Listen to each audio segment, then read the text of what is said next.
Welcome, in front of me is a SONY Xperia 10 and I'll show you how to reset app preferences. So to start off, you will go into settings and then scroll all the way down to system, advanced and reset options.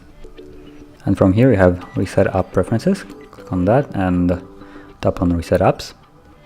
And now they're reset. And just to show you, if you go into, for instance, album, which will require access to your album and the device location for when you're taking photos, you need to confirm it once more, and it will go along with every other app that asks you to, let's say, access your phone's location or, let's say, storage or other things. You can reset it and the app will lose the access to that location of the phone. So if you found this video helpful, don't forget to hit like, subscribe, and thank you for watching.